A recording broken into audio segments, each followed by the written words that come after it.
kalutong bahay. So for today's video, dahil nga na-miss ko yung chicken mang inasal barbecue nila, kaya ito talagang gumawa ako ng aking chicken barbecue homemade. So ito na, pinaghalo ko na yung mga ingredients. Alam niyo na kung anong mga ingredients dahil nakikita niyo naman kung ano yung mga pinaghalo ko dito. So walang mga sukat-sukat ang aking mga condiments ng kalutong bahay. Tansyado lang, pero yung gagawin ko is isang buong manok. So bago ko siya i-combine sa aking whole chicken, so na-mix ko muna siya para ma-melt or ma-dissolve lahat ng mga condiments na nilagay ko, like salt, black pepper powder, brown sugar, para evenly coated or well marinated ang aking chicken. Lalo na yung ginamit ko is whole chicken, dapat each part nito is naka-marinate siyang maigi para malasa talaga siya. So na-marinate ko siya early morning, and then later on ko siya lulutuin. So around mga 6 hours more than ko talaga siya guys na marinate bago ko siya i-grill later on para note hanggang buto yung lasa ng aking chicken. So mas maganda nga talaga kung na-marinate nyo siya overnight, so para mas malasa. Kaya lang depende naman yon sa inyong timpla. So ito na, after mga ilang oras kong na-marinate, so i-grill ko na siya.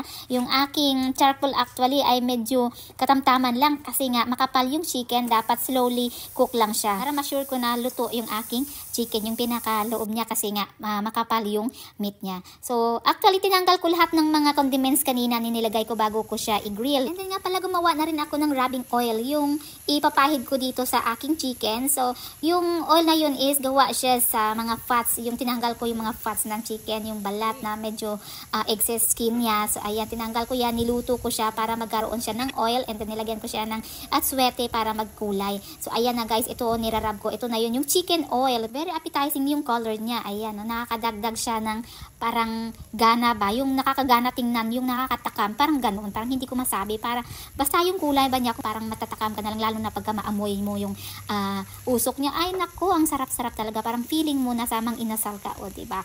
Yun pala, nasa bahay lang. Kailangan talaga yung hard work pagka gusto mo kumain ng mga ganitong pagkain na parang may sunog siya. Okay lang yan, alam mo naman pagka chicken manipis yung balat, mabilis siya masunog. Importante hindi sunog yung sa loob niya, at saka tama yung pagka-grill ko, tama yung pagkaluto. So ayan, tingnan nyo guys, parang lilipad na yung aking manok, nakaangat na yung dalawang pakpak. Ay nako, yung pinaka-favorite kong part talaga ng chicken is yung wings. Kaya pag kumain kami sa labas, lagi ko talaga yan in-order kung mayroon silang chicken na siniserve, yung chicken wings. Pag dito naman sa bahay, pag magluto ako, yung akin naman, una kinakain yung chicken wings, sa kanya naman yung paa, yung hita, kasi gusto niya yung malaman. So ayan, ayan na guys, mukhang ang sarap-sarap ng aking chicken inasal. Ayan, nakikita mo ang aking videographer dyan, meron pa siyang cinematic view ng aking mukha. Ayan, so ito na guys, marapit na maluto ang aking chicken, din kakain na kami. So ito na guys, that's it for today. Thank you so much for watching. Enjoy muna namin ang aming dinner, dahil nga natakam ako dito sa aming chicken inasal, dahil ang tagal-tagal ko na rin din nakakain ito. Alright, bye!